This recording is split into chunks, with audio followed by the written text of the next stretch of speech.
आज है 7 मार्च 2025, दिन शुक्रवार। न्यूज 80 पर यूपी की सुर्खियों में आपका स्वागत है। चलिए देखते हैं यूपी की 15 खबरें फटाफट अंदाज में। उत्तर प्रदेश के मुख्यमंत्री योगी आदित्यनाथ ने मुख्यमंत्री युवा उद्यमी विकास अभियान के तहत गोरखपुर और बस्ती मंडल में एक क्रेडिट कैंप का शुभारंभ किया है। दरअसल इस योजना का मकसद युवाओं को अपना बिजनेस शुरू करने के लिए आसानी से लोन उपलब्ध कराना है, ताकि वे आत्मनिर्भर बन सके। कार्यक्रम को संबोधित करते हुए सीएम योगी ने इस योजना की अहमियत बताई। कहा कि प्रधानमंत्री नरेंद्र मोदी से प्रेरणा लेकर डबल इंजन सरकार ने देश में 10 लाख नए उद्यमी तैयार करने का बड़ा अभियान शुरू किया है। अब तक 10,500 युवाओं को 400 करोड़ रुपए वितरित किए जा चुके हैं, जिससे वे अपने बिजनेस को आगे बढ़ा सके। योगी सरकार अपने अलग अलग योजनाओं के जरिए देश भर में सुर्खियों में बनी रहती है। इस बार भी योगी सरकार ने कुछ खास किया है, जिसके कारण फिर से योगी सरकार चर्चा में बनी है। इस बार सरकार ने महापुरुषों के नाम पर कई योजनाएं शुरू की, जिसमें कई महापुरुषों के नाम शामिल है, जिससे उनकी महत्ता के साथ साथ गरीबों और प्रदेश की जनता के लिए कार्यों को आसान बनाया जा सके। महारानी लक्ष्मीबाई मेधावी छात्रा स्कूटी योजना, नगरीय क्षेत्रों में पुस्तकालय, भारत रत्न अटल बिहारी वाजपेयी के नाम पर बिरसा मुंडा को समर्पित 2 जनजातीय संग्रहालय, लखनऊ में सीड पार्क भारत रत्न चौधरी चरण सिंह के नाम पर और चर्मोद्योग पार्क संत रविदास के नाम पर। इसके अलावा भी और अभी योजनाएं कई शामिल है। देश भर के किसानों की वित्तीय स्थिति बेहतर बनाने के लिए मोदी सरकार लगातार काम कर रही है। अब इसी दिशा में एक और कदम उठाया गया है। नरेंद्र मोदी की अगुवाई में केंद्रीय मंत्रिमंडल ने 3,880 करोड़ रुपए के पशुधन स्वास्थ्य और रोग नियंत्रण कार्यक्रम में बदलाव को मंजूरी दे दी है। इस योजना के तहत पशुपालन किसानों को उच्च गुणवत्ता वाली और सस्ती जेनेरिक पशु चिकित्सा दवाई उपलब्ध कराई जाएगी। आपको बता दें, पशुधन स्वास्थ्य और रोग नियंत्रण कार्यक्रम पशुओं में होने वाले रोगों की रोकथाम और इलाज के लिए संचालित केंद्र सरकार की एक योजना है। योजना का मकसद पशुओं के स्वास्थ्य में सुधार करना और पशुपालन को बढ़ावा देना है। यह योजना से गांव-गांव के पशुपालक किसानों को लाभ होगा। आज हम भारत सरकार की एक बेहद ही शानदार योजना के बारे में आपको बताने जा रहे हैं, जहां होली के खास अवसर पर मजदूर अपना खाता खुलवाकर 60 की उम्र के बाद 3,000 रुपये की पेंशन प्राप्त कर सकते हैं। इस स्कीम का नाम प्रधानमंत्री श्रम योगी मानधन योजना है। इस योजना का संचालन केंद्र सरकार द्वारा किया जा रहा है। प्रधानमंत्री श्रम योगी मानधन योजना की शुरुआत असंगठित क्षेत्र से जुड़े श्रमिकों के लिए की गई है। अक्सर देखने को मिलता है कि वृद्धावस्था में असंगठित क्षेत्र से जुड़े श्रमिकों को नियमित आय के अभाव के कारण कई तरह की आर्थिक दिक्कतों का सामना करना पड़ता है। योगी सरकार ने बजट में गंगा एक्सप्रेसवे को शामिल किया है। लखनऊ से होते हुए मार्ग से सहारनपुर शहर को कनेक्टिविटी मिलेगी। इसके अलावा मां शाकुंभरी कॉरिडोर भी इसी बजट में शामिल किया गया है।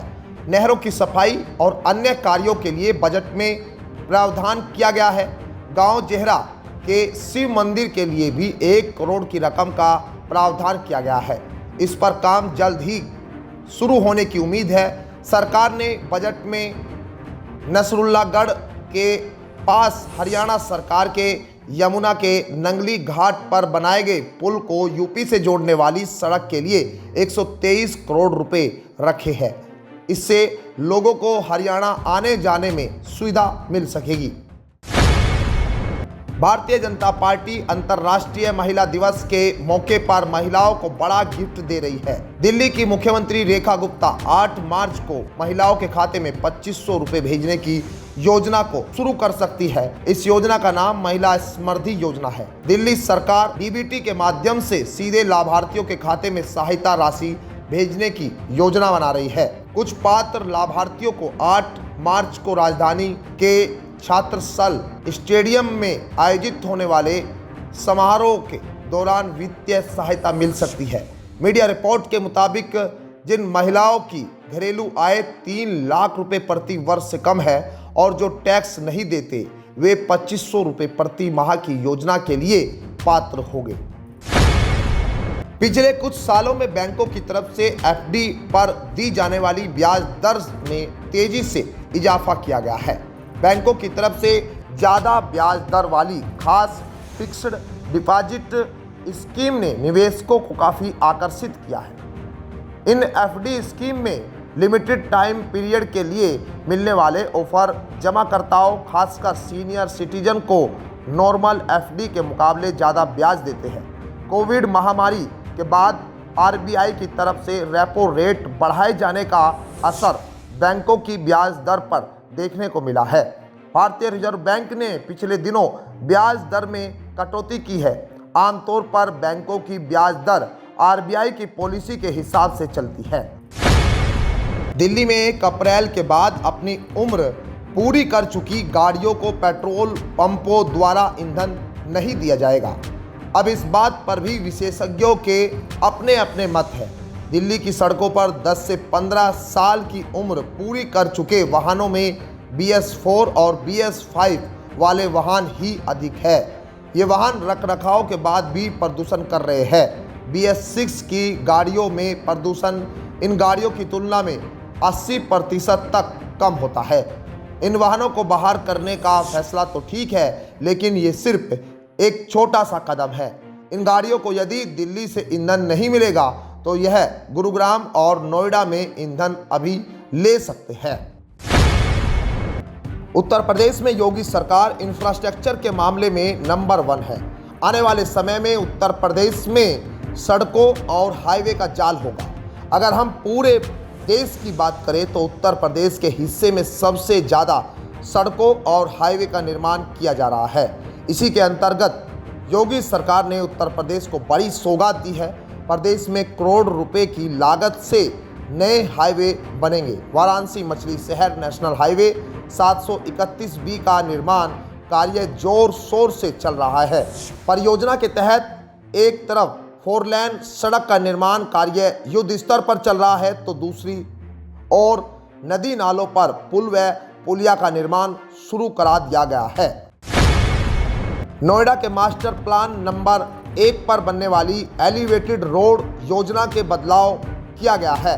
अब यह रोड रजनीगंधा से नहीं बल्कि DND से बनाई जाएगी। इस रोड को करीब 3 किलोमीटर तक बढ़ाया गया है। नोएडा प्राधिकरण की इस परियोजना में संशोधन कर ITI रुड़की ने अप्रूवल दिया है। अब ITI रुड़की ही एलिवेटेड रोड की फिजिबिलिटी और डिटेल प्रोजेक्ट रिपोर्ट तैयार करेगी। यह निर्माण में सबसे बड़ा पैंच रजनीगंधा के पास है। रजनीगंधा MP 1 रोड पर अंडरपास बना हुआ है। DSC रोड पर मेट्रो लाइन है। या तो इस लाइन के ऊपर से एलिवेटेड रोड बनाई जाए या फिर एलिवेटेड को 2 खंडों में बांटकर बनाई जाए। मेरठ में रिंग रोड और बाईपास का अब निर्माण होगा।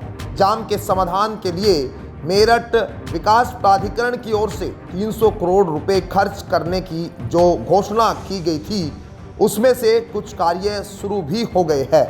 अब उसी के अंतर्गत प्रथम चरण में रिंग रोड और बिजली बम्बा बाईपास को भी शामिल कर लिया गया है। मेडा ने प्रथम चरण के लिए 12 कार्यों को चिन्हित करते हुए DPR बनवाई।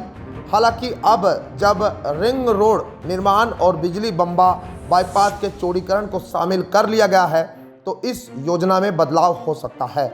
मेडा ने रिंग रोड के लिए 100 करोड़ रुपए आरक्षित कर दिए हैं। वहीं बिजली बम्बा बाईपास के लिए राइट्स से DPR बनवाई जा रही है।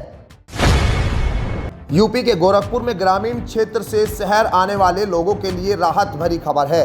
दूर दराज गांव से महानगर आने वाले लोगों की राह आसान होगी और साथ ही कम किराए में ही गोरखपुर तक का सफ़र पूरा हो जाएगा। फिलहाल गोरखपुर से सिकरीगंज मार्ग पर अब 4 इलेक्ट्रिक बसों का संचालन होगा। यात्रियों की मांग पर इलेक्ट्रिक बस संचालन समिति ने 2 की जगह अब 4 बसों का परिचालन आरंभ कर दिया है। गोरखपुर कैंपियरगंज मार्ग पर भी 1 की जगह अब 2 इलेक्ट्रिक बसें चलने लगी है। दरअसल गोरखपुर पिपराइंच रूट पर भी पर्याप्त इलेक्ट्रिक बसों का परिचालन आरंभ हो गया है। संभल से सपा सांसद जियाउर रहमान बर्ग की मुश्किलें कम होने का नाम नहीं ले रही। दरअसल बिना नक्शा मकान निर्माण कराने के मामले में विनियमित क्षेत्र की ओर से एसडीएम द्वारा नोटिस जारी किया गया था, जहां सुनवाई के लिए 5 मार्च की तारीख तय थी, लेकिन अब इस मामले में सुनवाई के लिए 18 मार्च तारीख तय की गई है। बता दें कि इस मामले की पैरवी के लिए सांसद की ओर से अपने दूसरे अधिवक्ता को नियुक्त किया गया है, जहां उनके द्वारा अपना वकालतनामा न्यायालय में दाखिल करने के साथ ही साक्ष्य प्रस्तुत करने के लिए समय मांगा था, लेकिन काफ़ी समय बीतने के बाद भी सांसद पक्ष की ओर से साक्ष्य प्रस्तुत नहीं किए गए। यूपी विधानसभा बजट सत्र में कानपुर की आर्यनगर विधानसभा से सपा विधायक अमिताभ वाजपेयी ने सरकार पर शायराना अंदाज में तंज कसा है। सड़कों पर गड्ढे, गलियों में अंधेरा है, फिर भी कह रहे हैं शहर बन रहा सुनहरा है। इस लाइन से अपनी बात की शुरुआत करने वाले सपा विधायक अमिताभ वाजपेयी ने दूसरी लाइन में शेर पढ़ते हुए सरकार को फिर घेरा और बोला कि कागजों में बहारे जमीन पर धूल बताए कैसा खिला है विकास का फूल। ये शेर भले ही सुनने में लग रहा हो, लेकिन विपक्ष की ओर से इसे सरकार को घेरने वाला तंज माना जा रहा है। शहर के अलग अलग मुद्दों को लेकर विपक्ष में बैठे सपा विधायक अमिताभ वाजपेयी सरकार से उनके कामों का हिसाब मांग रहे हैं और सरकार द्वारा कराए गए कामों की हकीकत भी बयां कर रहे हैं। यूपी में गर्मी की शुरुआत हो गई है, लेकिन रात के समय में अभी भी ठंड हो रही है। प्रदेश के जिलों में तापमान फिलहाल बढ़ा हुआ है। आईएमडी के मुताबिक आने वाले दिनों में गिरावट देखने को मिल सकती है। दरअसल मौसम विभाग का कहना है कि यूपी में 3 दिन तक तेज हवाएं परेशान करेगी। वहीं 10 मार्च के बाद गर्मी बढ़ेगी। हवा की अधिकतम गति 45 किलोमीटर प्रति घंटा तक दर्ज की गई। रात के तापमान में 1 डिग्री की गिरावट दर्ज की गई। प्रदेश में गर्मी ने दस्तक दे दी है। दिन में लोगों को गर्मी महसूस होने लगी है, लिहाजा अब दिन में लोग गर्म कपड़े नहीं पहन रहे। हालांकि रात में अब भी हल्की ठंड है। तो ये थी आज की 15 फटाफट खबरें। अगर आपको वीडियो पसंद आया तो वीडियो को लाइक, शेयर व कमेंट जरूर करें। धन्यवाद।